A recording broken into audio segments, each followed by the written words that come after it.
And welcome to the celebrated nightly news at Calaveras County. My name's John. And I'm Kim. Hey, can you get that way up there? Just kidding. So why does it bother you when I do that? I don't know. See, I'm our tech guy here as well. If I look over and see, all I see is like screen. Anyway, I want to apologize for starting a couple minutes late because we were at the COG meeting, and this was literally one of those things from San Andreas going. Like a 3-hour meeting, wasn't it? Yeah, I mean, we're at 10:04 now. I literally pulled in the house at 9:55. Yes, and then we went to our office studio and started the news. Studio. Yes, our studio, the worldwide broadcasting Pine Tree Studios here in my office. Yes. Right.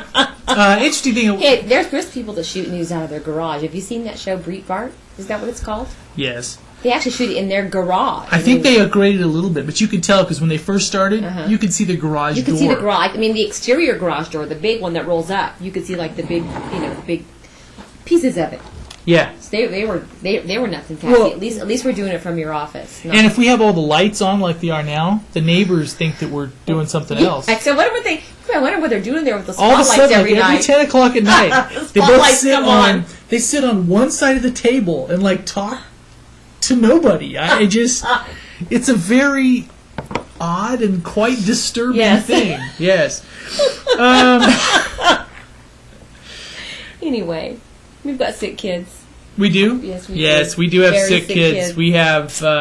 Who cares? But nobody really cares. I just thought But I think, don't you think sometimes those colds that start at the... Rain just got the flu. It's not just I know. cold. He's like got 102 flu.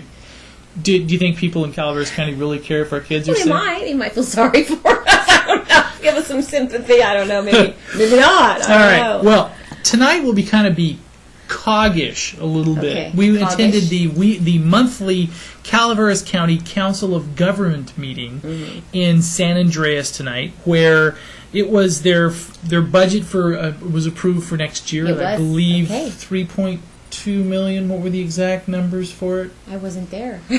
I'm trying to remember my notes. Anyway, I was taking care of kids. A couple little things on the bypass and the byway.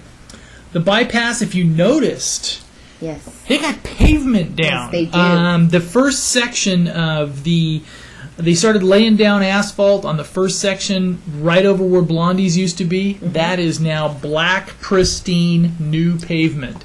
And as you recall, when we spoke with Executive Director Tim McSorley a couple weeks ago, they are unofficially a year ahead of schedule. Wow. And we talked to one of the ladies that was doing some flagging over there because they saw this guy hop out of his car, run over there with a camera and going, what's going on here? So I had to apologize and say, introduce myself and say we ostensibly run a news outlet. Okay. Here in the county. And I said it was impressive to watch all the, and she says it was even exciting. It was even kind of impressive for them because she was running the flagging when they were doing all the heavy earth movement and stuff anyway. Okay. But, they're starting to lay down asphalt. So the first section of asphalt between that first section to the first bridge, I bet it'll be finished tomorrow. Wow. Because when I came back by here, when we first started laying it down tonight, this afternoon when we started laying it down. When we saw it, yeah. When we saw the asphalt. It was like, you go by there tonight, it's amazing. Wow. And they'll probably have that section done, and it's pretty impressive thing. So the bypass is coming along. Now, a little more on transportation news. October is Rideshare Month. It was voted. It was voted as officially Rideshare Month. So you need to share your rides. Let's pull up Foothill Rideshare. One of the things is the COG is trying to drive traffic. Tyler Somerset was not there tonight. Is he ill? I think he's on vacation. He's on vacation. Yes, Kim, that's a sore subject with my wife because we don't ever leave the county, do we? Or if we do, we're not able to. Alpine County. That's about the only other we go to Alpine County. Yeah, okay. Anyway, Right. they wanted to drive. It was officially designated as Rideshare. Rideshare Month. So Rideshare month. Rideshare Month. So they want to drive traffic to Foothill Rideshare, where you can actually sign up and make the Find a ride. Yes, Right? it's kind of like dating, only for. They match you with another ride, a versus a date. But I'm sure many romances have started Yes. as a Rideshare. commute. Yes, you're right. You're right. Just think about it. That would actually be a really good You know, I way. can tell some of my friends that who are looking for a man, they need to go on. Just make up a job someplace exactly, and just and go on a to ride it for share. a couple You're right. weeks. Because That's a great idea. think about it. You get him you see him first thing in the morning, Yes. right? Yes. You see him after a day's work. Yes. You see if So you see their they're. worst and best behavior. You see mood swings. You see how they would react to people cutting them off in front. You're right. And I mean, think about it. You could see. I mean, then ride sharing. Let's expand the scope of ride sharing because if you're in a carpool and somebody cuts somebody off, if they start go like cussing this, it's probably and somebody screaming, you don't want to date, right? or if they're like, "Oh, they must have had a really important place to go. We should let them in." Or like if they that way." cut people off like you do. Me. You're not very nice when it comes to pedestrians. You don't give pedestrians the Pedestrians? right of way. No. I haven't Never run in. mind. I haven't run You into ever run any into you over, pedestrians. but you're like, hey, just pull up on this. No, I've never heard a crosswalk. Anyway, I'm trying to encourage them to ride share. Rideshare Week is Because October if they 6th were- through 10th. If they were Pledge actually to share the ride during Rideshare Week. see if they were actually in The rideshare, they wouldn't be walking, correct? correct. So that's the thing. So that Okay. way if they were So there is a Foothill Rideshare website. It's called foothillrideshare.com, Yeah. where you can go on and find out information about ride sharing, which they encourage to save gas. and there's a picture on there with everybody from the COG standing in front of a green Tyler, ride share. Melissa, is that Melissa? Uh-huh. And Tim. Yep. They're a cool mobile. And if you recall on our site, we did a interview piece with Tim McSoy a couple weeks ago. And he came up to us tonight and said that he had people from Tennessee call him and say they saw him. Oh, isn't that nice? So I like the dog.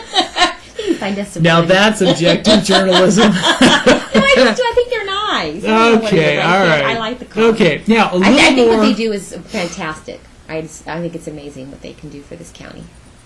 Really very All right. impressive. And maybe they just do it for us. I don't think you find us a grant. Right? Find us a grant? Yes. All right. Okay. We need to Now, do a grant. one of the things we wanted to talk about a little bit more is this is an interesting thing that it was toward the end of the meeting where Caltrans came up and talked about their Highway 4 corridor management plan as far as the 20-year plan. Interesting thing is, according to Caltrans right now, if you take from Highway 4 in Copperopolis to above Dorrington, it is below acceptable service levels. Okay. And to raise it to acceptable service levels, according to Caltrans calculations, it needs to be a 4-lane highway all the way from Copperopolis all the way to above Dorrington. Wow. Now, the interesting thing is people saying, well, that's not going to not gonna happen. happen, And it probably won't, even in all of our lifetimes. But so this is one where John Ellis, who's one of the board members, was saying is they need to be careful of the language in there, because if they actually leave that language in, if somebody tries to put a business along Highway 4, then they would have to mitigate or make adjustments based on it being a 4-lane highway all the way up, which means what that would in essence do is kill all development along the Highway almost 4 did. corridor. We I mean, almost it did. would. I know, This but is it would along Highway almost. It 4. would kill it. It would kill it up. So what they're going to try to do is they're going to change some of the language to reflect he that. had to do a bunch of lanes and things for his development. Correct, but it would have made his almost worse. But so basically, so they needed to make the change of lanes, because even the Caltrans, they said no, because part of it is a national scenic byway, part of it is a state scenic highway, which by the definitions of those will never go to 4 lanes, or at least maybe only segments through Angels Camp or something like that. So it's an interesting thing where you see on these very dry meetings. I mean, It was long.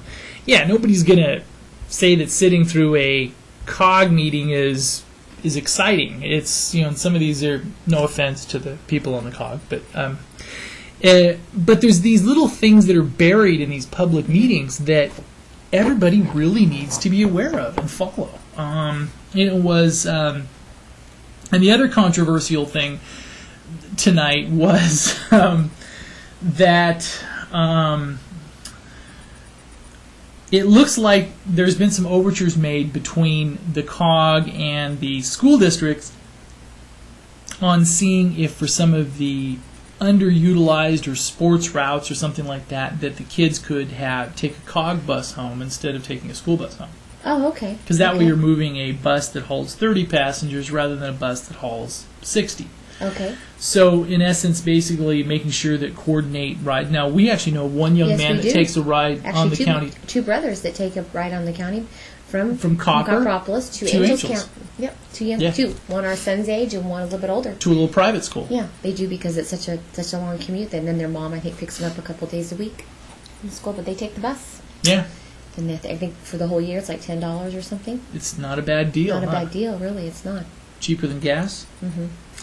And, one of the things is we were over at a marketing meeting for Golden State Cellular a couple months ago. And one of the things we thought would be a good idea would highlight some of their data services, and they were probably going to wait until they get some of the higher speed networks, but it's technically feasible now where they could actually put a router on a bus. So you have internet, so you can and it wouldn't be fast, but you could have basically Wi-Fi cities, huh?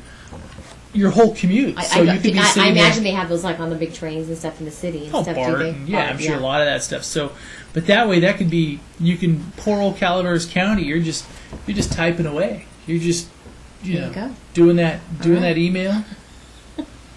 Okay, all right. Maintain. So I guess, and if we were going to save money for operating the Pine Tree, I guess we should just sit on the bus. Yeah, we never get anywhere because we're always in a mad hurry, rush. You couldn't take the bus. I mean, you'd be gone for days. You talked about getting a moped, remember? Yes. So I mean, where did we cover today? We were all the way up basically Alpine County, San Andreas, all over. Highway 4 corridor. Mm-hmm. That was just today, right? Yeah, that was just today. Yeah. Okay. All right. Well, that was COG stuff. So they approved the operating budget. You're in Sonora today or yesterday? Yesterday. Interesting stuff on that.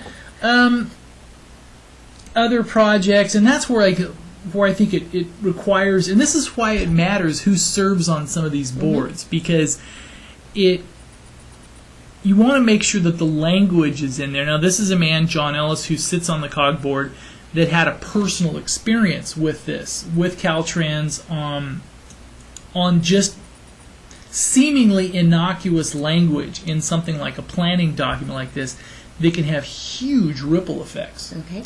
Because what it would, by default, it would dictate how projects are developed along a 80-mile stretch of highway. Okay.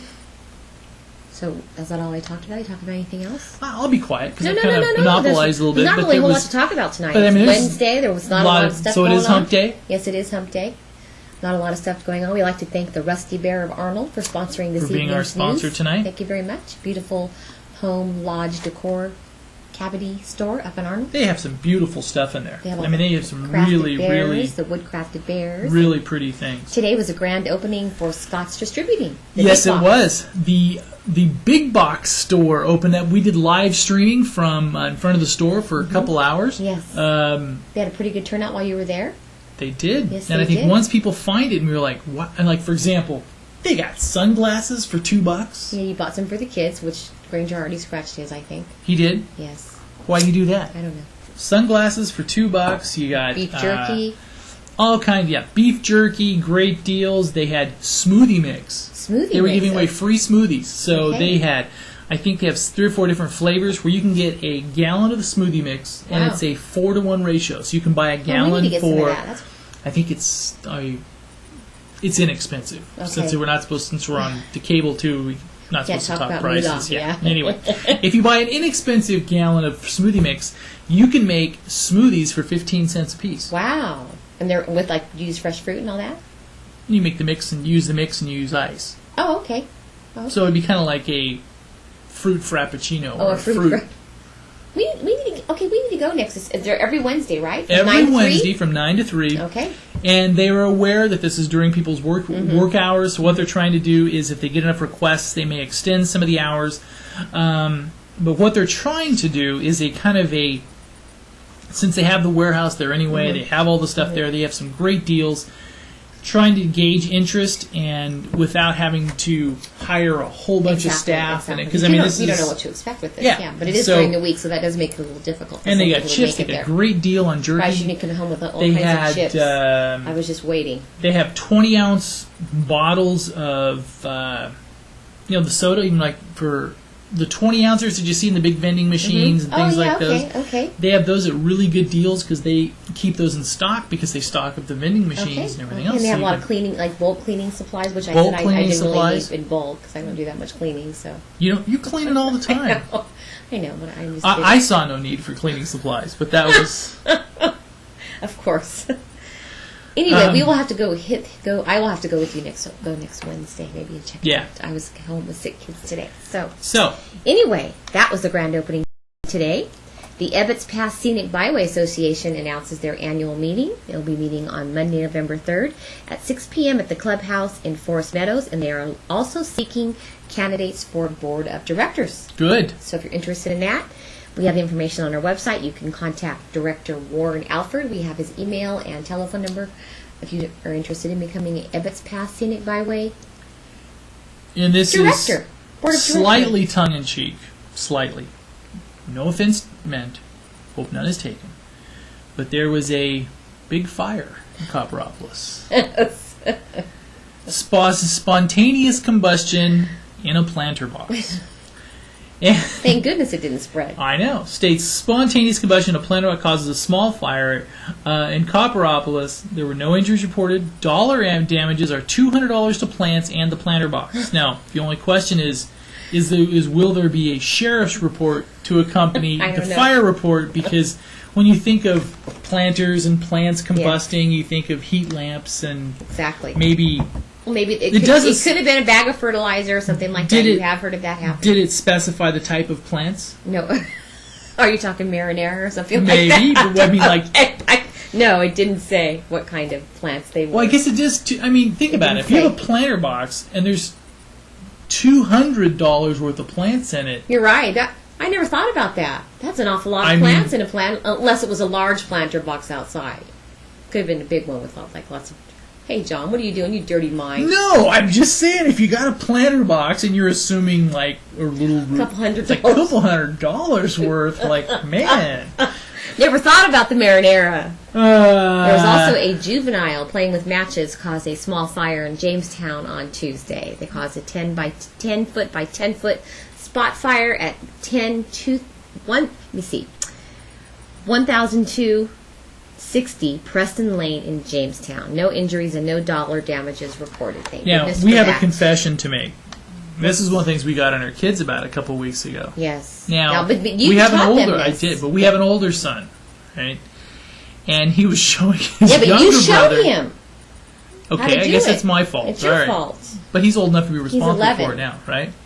But he was showing his younger brother and a cousin how to use a magnifying glass to burn leaves, which I'm sure most boys have done at some point. But you showed him. If you would have never showed him, he would have never known how. It was part of a science thing, because if you focus solar energy on a spot... Not during fire season, we don't do things like that when it's 110 degrees outside. And he says, but Dad, I was doing it on cement, there was nothing combustible around it, so...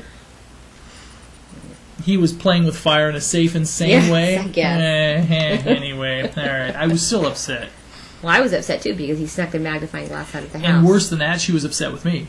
Yes, because you showed him how to do it in the first place. Ken Churches sent his wonderful weekly article to us this morning on hints for growing mint. Most people want to know how to not grow mint. His reputation for aggressiveness is well deserved. New gardeners may not realize that if you give mint what it wants, rich, moist soil in full sun or partial shade, it will take over your garden. Mint reproduces from long, creeping stems that spread out just under the soil surface whenever they get a chance. Mint can even find its way via deep, tortuous roots under fences and under barriers. It is recommended to plant mint in containers. Maybe that's what they have in those containers, mint. Mint. Preferably with bottoms sunk into the soil. So thank you, Ken Churches, for sending your article on hints for growing mint. I'm sorry, I'm not a big fan of mint in my food. Are you? Not huge, no. No, I'm not a huge. All right. I had to tell Jenny when Jenny Baxter made a salad, and she put some in her salad. And She put mint in it, and you didn't want. Ick, sorry. And you didn't want mint. Mowing like. Are you saying that Did not like.